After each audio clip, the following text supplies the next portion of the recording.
December 16, 1944, Bastogne, Belgium. Lieutenant Colonel Creighton Abrams sat in the turret of his M4 Sherman tank, watching the frozen landscape through his periscope as his column advanced through the pre-dawn darkness. His battalion had been pulled from rest areas and ordered south with minimal explanation. Something big was happening in the Ardennes, something that required every available armored unit to move immediately. Within hours, Abrams would understand the situation. German forces had launched a massive counteroffensive, smashing through American lines with overwhelming force. Panzer divisions were driving deep into Allied positions, creating a bulge in the line that threatened to split the Allied armies. The situation was desperate, perhaps catastrophic. Yet Abrams wasn't particularly worried about his Shermans facing German tanks. His crews had fought Panthers and Tigers before. They had learned hard lessons about how to fight heavier German armor. More importantly, they understood something that German panzer commanders were only beginning to realize. Tank versus tank combat wasn't what decided armored battles in 1944.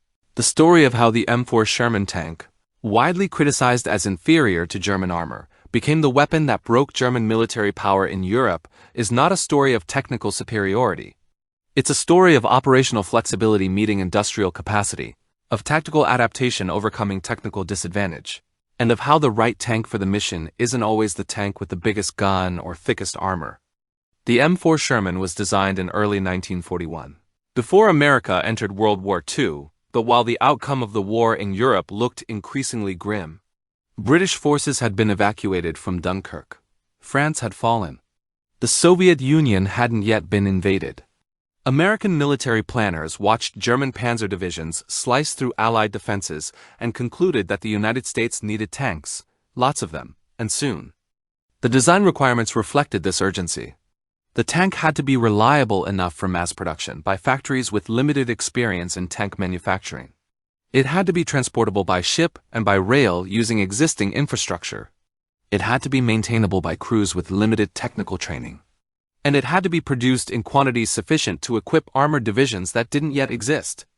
These requirements shaped every aspect of the Sherman's design. The decision to use a radial aircraft engine as the power plant was controversial but practical. Radial engines were already in mass production for aircraft. Using them in tanks meant leveraging existing manufacturing capacity rather than building new production lines for purpose-designed tank engines. The tank's relatively modest size was deliberate. A Sherman weighed about 33 tons in its most common configurations, light compared to later German heavy tanks but perfectly suited to American strategic requirements. It could be loaded onto standard cargo ships. It could cross bridges designed for peacetime traffic. It could be transported by rail without special equipment. The armor protection was adequate by 1941 standards. Frontal armor of approximately 51 mm at 56 degrees of slope provided reasonable protection against the anti-tank guns then in service. Side armor of 38 mm protected against machine gun fire and shell fragments. The designers understood that no practical armor thickness could protect against all threats, so they chose protection levels that balanced survivability against weight and cost. The main armament was a 75 mm gun, effective against tanks of 1941-1942 vintage and excellent for infantry support. The gun could fire high explosive shells for bunker busting and anti-personnel work, armor-piercing shells for tank combat, smoke rounds for obscuration, and white phosphorus rounds for marking targets. This versatility would prove more valuable than specialized anti-tank performance. The crew compartment was relatively spacious by tank standards. 5 men operated the Sherman: commander, gunner, loader, driver, and assistant driver who also operated the hull-mounted machine gun. The space allowed crew members to function efficiently even during sustained operations, when fatigue degraded performance in more cramped vehicles. Visibility was excellent. The Sherman featured more vision ports and periscopes than contemporary designs. The commander had a rotating cupola that provided all-around observation. This visibility advantage would prove tactically significant, allowing Sherman crews to see threats and opportunities that German tankers often missed. The design emphasized mechanical reliability. American engineers, drawing from automotive industry experience, built systems with redundancy and ease of maintenance in mind. The transmission was robust and relatively simple. The suspension used proven technology rather than innovative but problematic designs. The engine, though not ideal for tank use, was reliable and well understood by maintenance personnel. Production considerations influenced design from the beginning. The Sherman used armor plates welded together rather than cast components wherever possible, simplifying manufacturing. Parts were standardized across variants to simplify logistics. The design could be produced in automobile factories, locomotive works, and specialized tank plants, distributing manufacturing across America's industrial base. This design philosophy, emphasizing reliability, producibility, and strategic mobility over maximum battlefield performance, would be criticized by tankers who fought against heavier German armor. But it was exactly right for America's strategic situation in 1941-1942. The United States needed thousands of tanks that could be built quickly, shipped overseas, and kept operational in sustained combat. The Sherman delivered on all these requirements.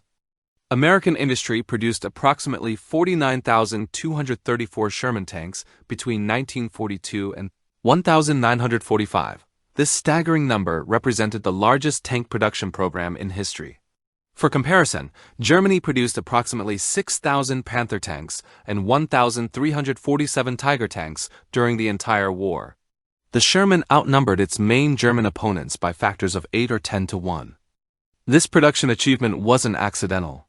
It reflected deliberate decisions about industrial organization and resource allocation. The Sherman was designed to be built in multiple factories using different manufacturing techniques. Cast hull Shermans came from steel foundries. Welded hull Shermans came from fabrication plants. Different variants used different engines depending on what was available to particular manufacturers. The Fisher Body division of General Motors produced the most Shermans, over 11,000 units. The Ford Motor Company built approximately 1,690, Chrysler, Press Steel Car Company, Pacific Car and Foundry, Federal Machine and Welder, and Baldwin Locomotive Works all contributed to production. This distributed manufacturing meant that no single bottleneck could cripple production. The factories operated at extraordinary pace. At peak production in 1943, American industry produced over 2,000 Shermans per month. That's more than one tank every 20 minutes, around the clock, month after month. Workers operated in shifts that kept production lines running continuously. Quality control procedures were streamlined to catch critical defects without slowing production.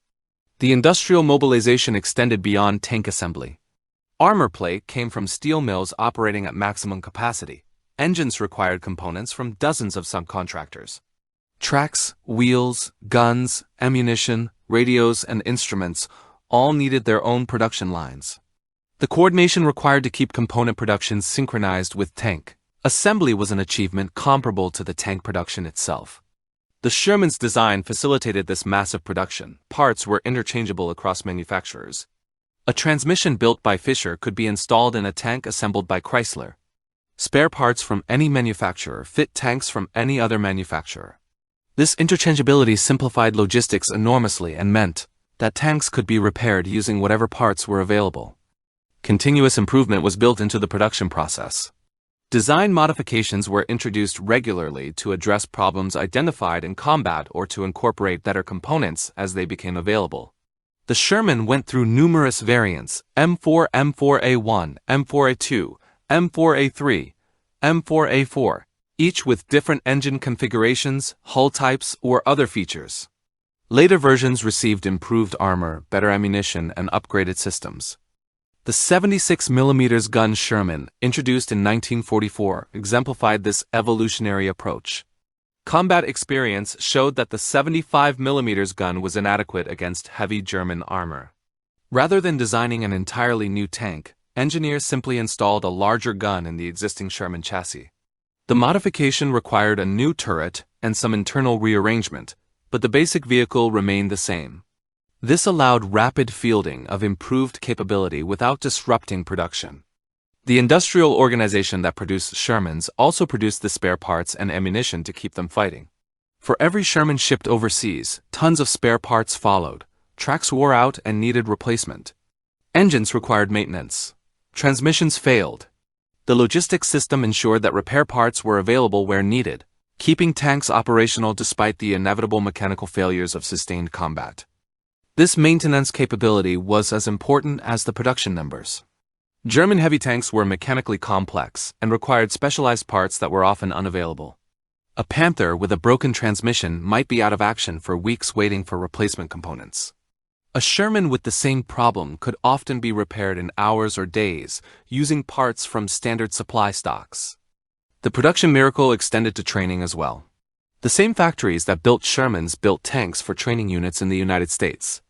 New crews could train on the same tanks they would fight in.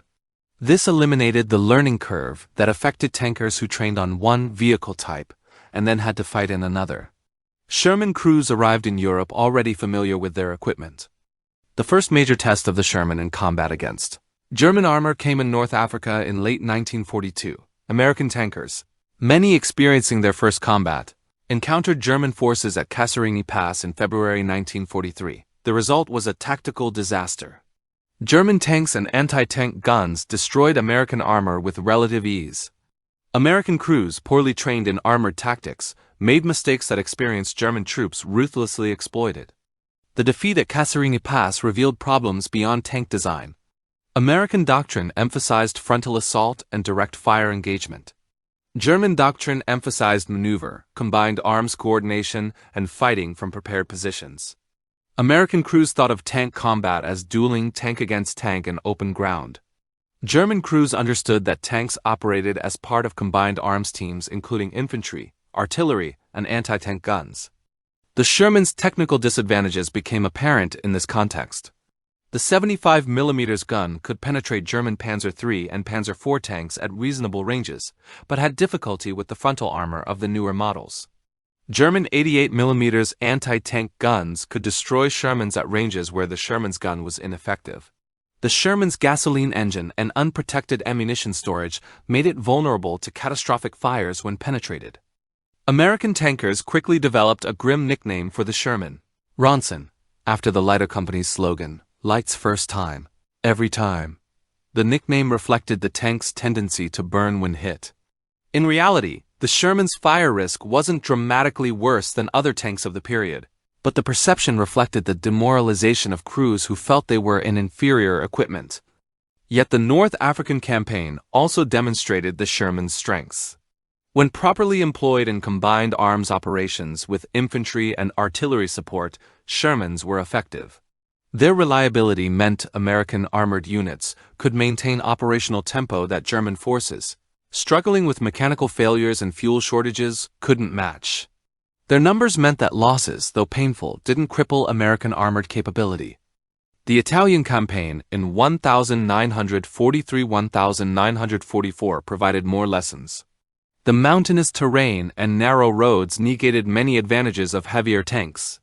Shermans could negotiate terrain where heavier German tanks bogged down. Their mechanical reliability proved crucial in conditions where recovery and repair of disabled vehicles was extremely difficult. American armored units learned to use infantry support, artillery preparation, and careful reconnaissance rather than relying on tank versus tank combat. By the time of the Normandy invasion in June 1944, American armored doctrine had evolved significantly. Tanks were understood as exploitation forces that broke through after infantry and artillery created opportunities, not as assault weapons that charged fortified positions.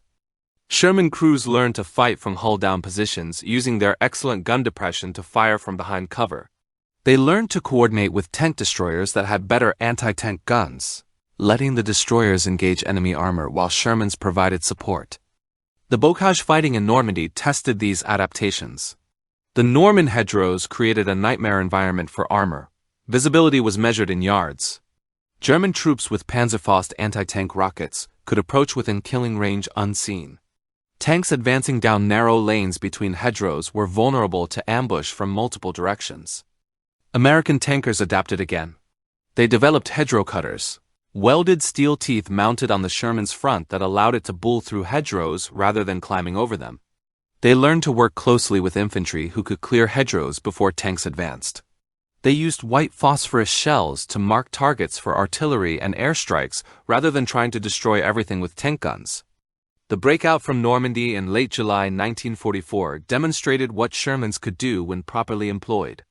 Operation Cobra, the American breakthrough operation used carpet bombing to shatter German defenses.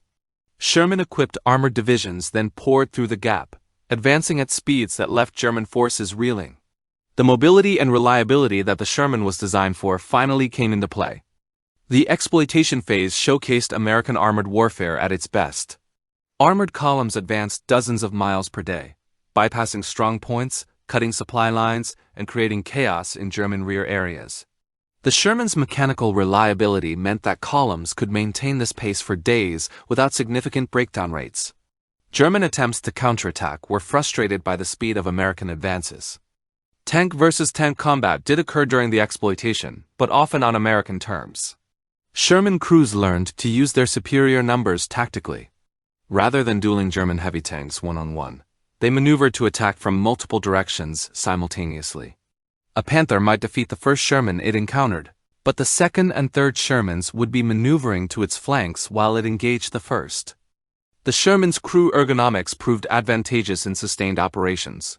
The relatively spacious interior meant crews could rotate duties, rest briefly, and maintain effectiveness over days of continuous operation. German tank crews in more cramped vehicles suffered faster fatigue degradation. The Sherman's superior visibility meant commanders could maintain situational awareness more easily, making better tactical decisions. The German Ardennes offensive in December 1944, known as the Battle of the Bulge, represented the Sherman's ultimate test. German forces, including substantial numbers of Panthers and Tigers, achieved complete surprise and drove deep into American lines. The initial days of the battle saw American forces retreating in confusion, German armor advancing rapidly, and the Allied position looking precarious. Lieutenant Colonel Creighton Abrams' 37th Tank Battalion, part of the 4th Armored Division, was one of many Sherman-equipped units rushed to contain the German breakthrough. Abrams' battalion had fought across France and had learned hard lessons about fighting German heavy armor. They didn't try to defeat Panthers in head-on duels. They used maneuver, combined arms, and their operational advantages. The relief of Bastogne exemplified this approach. Bastogne was surrounded by German forces including heavy armor. The 101st Airborne Division and attached units held the town but were running low on ammunition and supplies. The 4th Armored Division was ordered to break through and relieve Bastogne, but German forces blocked the approaches with prepared positions including heavy tanks. Abrams didn't attack German armor directly. His battalion advanced with infantry support, artillery preparation, and air support when weather permitted. When they encountered German tanks in prepared positions, they fixed them with frontal pressure while other units maneuvered around the flanks. They used their mobility to find weak points in German defenses rather than trying to batter through strong points. The breakthrough to Bastogne on December 26th was achieved by combined arms teams where Shermans were important components but not the primary assault force. Infantry cleared anti-tank positions. Artillery suppressed German defensive fires. Tank destroyers engaged German armor at long range, while Shermans provided mobile firepower and exploitation capability. The success demonstrated that American armored forces had learned to fight as integrated teams, rather than relying on tank versus tank combat. Throughout the Battle of the Bulge, the Sherman's operational characteristics proved decisive. German panzer divisions advanced impressively in the first days but then began experiencing the mechanical failures and fuel shortages that plagued German armor throughout 1944-1945. Panthers broke down at high rates. Tigers required enormous amounts of fuel that wasn't available. German armor often had to be abandoned when it ran out of fuel or suffered mechanical failures that couldn't be repaired in the field. American Shermans, by contrast, maintained operational readiness. When they broke down, which was far less frequent than German tanks, they could usually be repaired quickly with available parts. When they ran out of fuel, American logistics could resupply them. When they were destroyed, they could be replaced from the steady stream of new tanks arriving from the United States. The numbers told the story. German forces committed approximately 1,400 tanks and assault guns to the Ardennes offensive. American forces eventually brought over 2,400 tanks to bear against them, predominantly Shermans. Even if individual German tanks were superior in one-on-one combat, they were outnumbered nearly 2-to-1. And American tanks could be kept operational while German tanks couldn't. By late January 1945, the Battle of the Bulge was over. German armored forces had been defeated not primarily through tank combat, but through operational attrition. They ran out of fuel, they broke down, they were bypassed and isolated. They were destroyed by artillery and airstrikes. The few tank versus tank engagements that occurred generally favored whichever side had better tactical position and fire support, not whichever side had heavier tanks. American tankers developed sophisticated tactics for dealing with superior German armor. These tactics reflected hard-won experience and represented significant evolution from the naive approaches of early war combat. The most important principle was avoiding fair fights. American doctrine came to emphasize that if you found yourself in a tank versus tank duel with German heavy armor, you had already made tactical mistakes. The goal was to create situations where American advantages in mobility, numbers, and combined arms coordination negated German advantages in armor and firepower. Reconnaissance became crucial. American tank units learned to send out reconnaissance elements that identified German positions without engaging them. Once enemy positions were located, American commanders could plan approaches that avoided enemy strengths. Rather than driving down roads into prepared German positions, they would maneuver cross-country to attack from unexpected directions. Artillery integration proved decisive. American artillery was more mobile, more numerous, and more responsive than German artillery by 1944-1945. When American tanks encountered German armor they couldn't defeat directly, they would call for artillery fire to suppress or destroy the enemy. Forward observers in Sherman tanks could call fire missions within minutes, bringing overwhelming firepower to bear. Air support multiplied American advantages. Fighter bombers armed with rockets and bombs could destroy German heavy tanks that Shermans couldn't penetrate. American air superiority meant that these fighter bombers could operate without significant interference. Sherman crews learned to mark targets with smoke shells, directing airstrikes against German armor with devastating effectiveness. Combined arms integration became instinctive. American armored divisions by 1945 were balanced forces including tanks, infantry, artillery, engineers, and supporting elements that operated as unified teams. Tanks didn't operate independently. They advanced with infantry who could deal with anti-tank teams. Engineers accompanied them to clear obstacles. Artillery provided support when they encountered resistance they couldn't overcome directly. The marching fire technique exemplified tactical adaptation. Rather than stopping to engage targets, Sherman columns would advance while firing, using the Sherman's stabilized gun to engage targets on the move.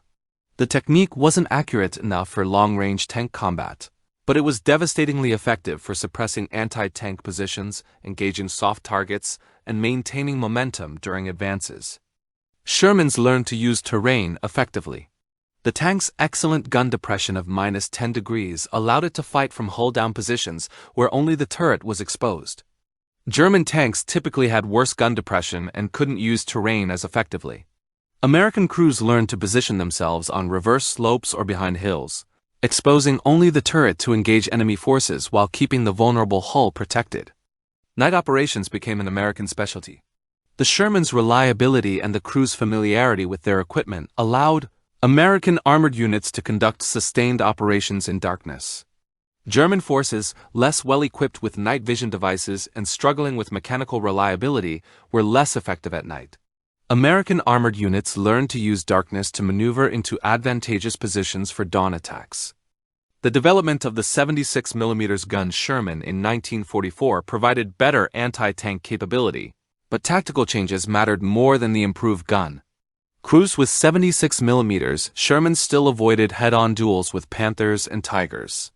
The better gun gave them more options, but the fundamental approach remained: use mobility and numbers rather than trying to win by firepower alone. Tank-infantry cooperation became highly refined. Infantry riding on Sherman tanks could dismount to clear buildings and hedgerows. Engineers with specialized equipment accompanied tank columns to clear mines and obstacles. This integration meant that American armored advances didn't get bogged down by obstacles that would have stopped less integrated forces. The Sherman's greatest advantage wasn't its technical characteristics. It was the industrial system that produced, supported, and replaced it. This system represented a form of warfare that Germany couldn't match regardless of the quality of individual German weapons. American logistics could deliver a replacement Sherman to a frontline unit in days or weeks. German logistics struggled to deliver spare parts for existing tanks in months or not at all. An American armored division that lost 20 tanks in combat could expect replacements almost immediately. A German panzer division with similar losses might wait months for replacements that never arrived. The maintenance system supporting Shermans was equally important. American armored divisions included organic maintenance units that could perform major repairs in the field. Spare parts were stocked at every echelon from battalion maintenance sections up to army-level depots. This meant that Sherman tanks damaged in combat could often be repaired and returned to service quickly. The contrast with German maintenance capabilities was stark. German panzer divisions lacked adequate maintenance units and spare parts. Tanks that broke down were often abandoned because they couldn't be repaired in the field and couldn't be recovered to rear area facilities. As German forces retreated across Europe in 1944–1945, they left behind hundreds of tanks that had been abandoned due to mechanical failures or minor damage that couldn't be repaired. The crew replacement system gave American armored forces sustained combat power. Tank crews who were killed or wounded were replaced from training pipelines that delivered crews trained on the same equipment they would fight with. German replacement crews, when available, often had minimal training and no familiarity with the specific vehicles they were assigned to operate. The ammunition supply system kept American tanks fighting. Shermans consumed enormous quantities of ammunition, but American logistics could deliver it. German tanks often had to ration ammunition because supply was unreliable. This meant that American tanks could use their ammunition liberally for suppression, smoke, and marking targets, while German tanks had to reserve their ammunition for critical shots. The fuel supply system was perhaps the most critical logistical advantage. American forces in Europe consumed fuel at rates that would have crippled any other military force in history, but American logistics delivered it. German forces were chronically short of fuel from 1944 onward. German panzer divisions were sometimes immobilized, not by combat losses, but simply by lack of fuel to operate their vehicles. This industrial and logistical superiority manifested as operational tempo. American armored divisions could sustain advances for days or weeks because they could be supplied, maintained, and reinforced continuously. German panzer divisions might achieve impressive short-term results, but couldn't sustain operations because their logistics couldn't support sustained combat. The Battle of the Bulge illustrated this dynamic perfectly. German armored forces achieved surprise and advanced impressively, but their logistics couldn't sustain the operation. They ran out of fuel within days. When tanks broke down, they couldn't be repaired. When ammunition ran low, it couldn't be resupplied. The offensive ground to a halt, not because German tanks were defeated in combat, but because they couldn't be kept operational. American forces, by contrast, were reinforced and resupplied continuously. Units that were roughly handled could be pulled back, refitted with replacement tanks and crews, and returned to combat. The cumulative effect was an overwhelming operational advantage that no amount of technical superiority in individual German weapons could overcome. The final months of the war in Europe, from January through May 1945, saw American armored forces operating with confidence and effectiveness that would have seemed impossible in 1943. The Sherman-equipped divisions that crossed the Rhine and drove into Germany demonstrated mastery of mobile warfare that German forces couldn't match. The Rhine crossing operations in March 1945 showcased combined arms integration at its finest. Engineers constructed bridges under fire. Infantry assaulted defended riverbanks. Artillery suppressed German defensive positions. And Shermans poured across the river as soon as bridges were available, exploiting into the German interior before defenders could establish new defensive lines. The exploitation phase that followed the Rhine crossings saw American armored divisions advancing at speeds that left German forces unable to respond coherently. Columns of Shermans bypassed German strongpoints, cut supply lines, seized critical bridges before they could be demolished, and created chaos throughout German rear areas. The operational pace was sustainable only because Shermans were reliable enough to keep running and American logistics could keep them supplied. German forces attempted counterattacks with their remaining armor, but these efforts were piecemeal and ineffective. The Panthers and Tigers that had seemed so formidable in 1944 were increasingly immobilized by fuel shortages or mechanical failures. When they did engage American forces, They were often destroyed by artillery or airstrikes before tank versus tank combat even occurred. The few tank battles that did occur in the final months generally ended badly for German forces. American crews had years of combat experience by this point. They knew how to use terrain, how to coordinate with supporting forces, and how to employ their tanks' advantages while avoiding their disadvantages. German crews, increasingly composed of inexperienced replacements operating poorly maintained equipment, couldn't match American tactical proficiency. The capture of German territory proceeded at a pace that would have been inconceivable earlier in the war. American armored divisions covered dozens of miles per day, liberating towns and cities faster than German commanders could track. The Sherman's reliability and the logistics system supporting it enabled this operational tempo. German forces simply couldn't retreat fast enough to establish new defensive positions before American armor arrived.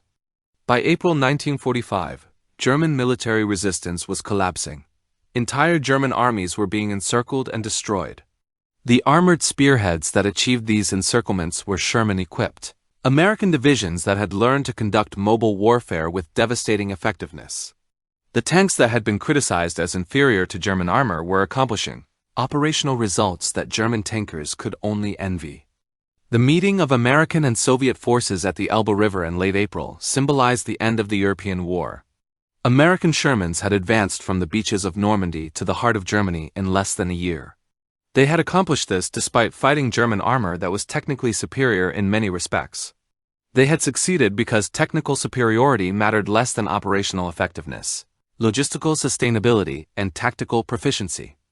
The Sherman tank's combat record in Europe defies simple assessment. By traditional metrics of tank versus tank combat, the Sherman was inferior to the German Panther and Tiger tanks it faced. In one-on-one engagements at typical combat ranges, German heavy tanks had advantages in armor protection and firepower that often proved decisive. But tank warfare in 1944-1945 wasn't about one-on-one engagements. It was about operational campaigns involving combined arms forces where tanks were important but not dominant components. In this context, the Sherman's characteristics reliability, producibility, maintainability, and operational mobility mattered more than maximum armor or firepower. The often quoted statistic that it took 5 Shermans to defeat 1 Tiger reflects a misunderstanding of how armored warfare actually worked. American tactics didn't involve sending Shermans to duel Tigers. American tactics involved using combined arms to defeat German combined arms forces. When 5 American tanks encountered 1 German tank, it wasn't because American doctrine required 5-to-1 numerical superiority for tank combat. It was because American forces had 5-to-1 superiority in available tanks and employed all of them in coordinated operations. The Sherman's contribution to Allied victory came through enabling sustained mobile operations. American armored divisions could maintain operational tempo over months because their Shermans kept running, could be repaired when they broke, and could be replaced when they were destroyed.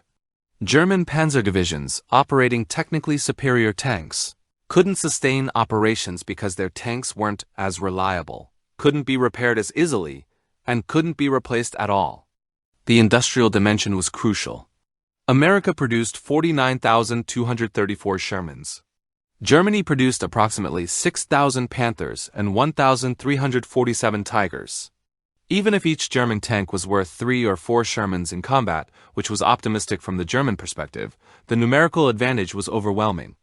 And in practice, operational and tactical factors meant that German technical advantages translated into much smaller combat advantages than the technical specifications suggested.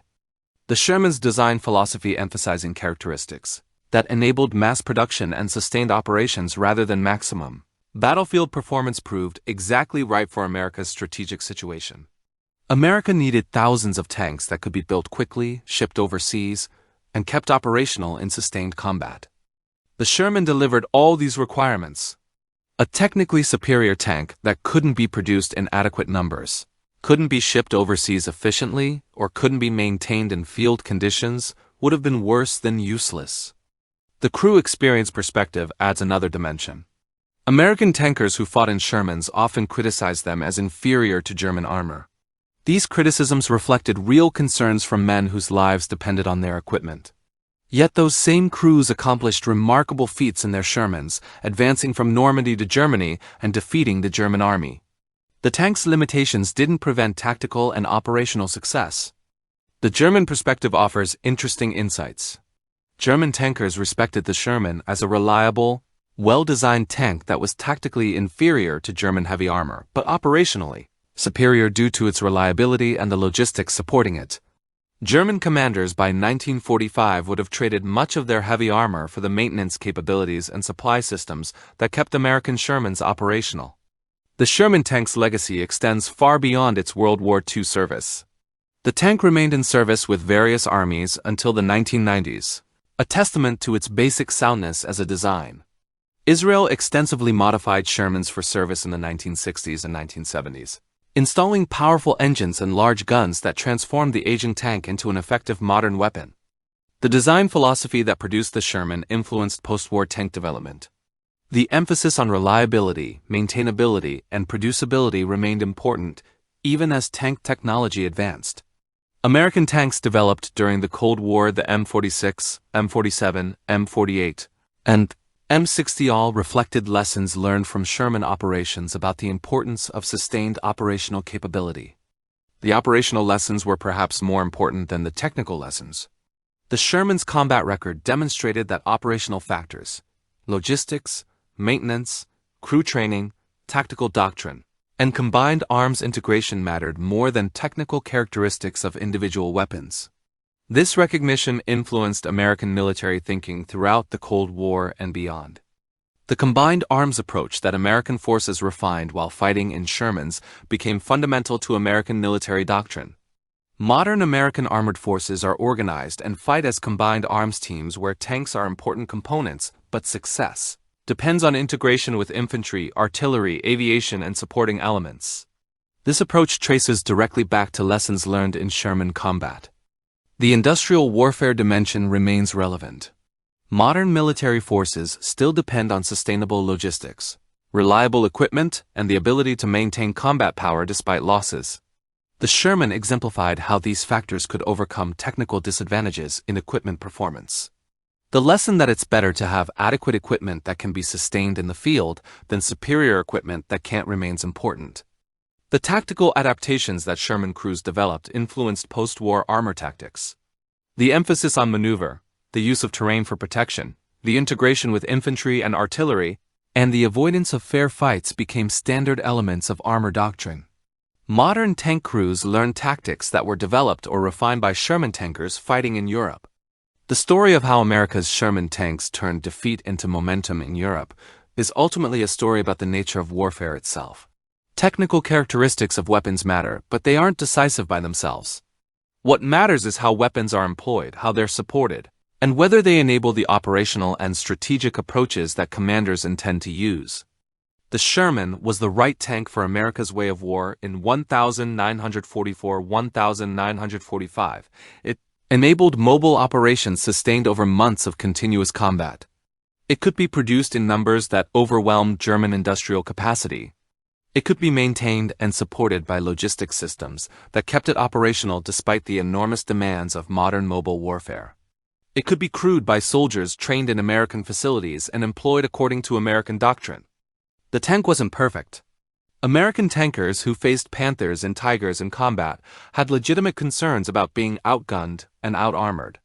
Some died in Shermans when better protected tanks might have saved them.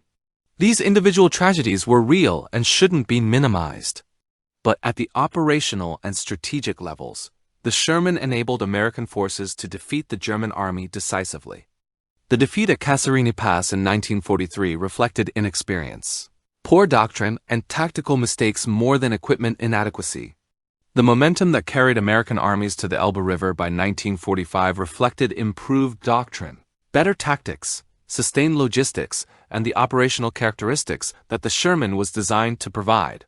The same tank that seemed inferior in early combat became the vehicle for decisive operational success once American forces learned how to employ it properly. The Sherman story reminds us that military effectiveness comes from systems, not individual weapons. A technically superior weapon that can't be produced, can't be supported, or doesn't fit operational doctrine is less effective than an adequate weapon that enables sustained operations. The Sherman was adequate for its tactical role and excellent at enabling the operational approaches that American commanders wanted to use. In the end, the Sherman tank didn't win the war in Europe through superior performance in tank versus tank combat. It won by enabling American forces to conduct sustained mobile operations that German forces couldn't match. It won by being reliable enough to keep running, maintainable enough to keep fighting, and producible enough to keep coming. It won by being the right tank for America's industrial capacity, logistical capabilities, and operational doctrine. The German army in 1945 had better tanks than it had in 1943. But it was being decisively defeated by Sherman-equipped American armored forces that had learned how to fight effectively. That outcome validates the Sherman's design philosophy and demonstrates that in warfare, adequate equipment employed properly beats superior equipment that can't be sustained. The Sherman tank, criticized as inferior to German armor, proved superior where it mattered, and achieving operational and strategic success that won the war.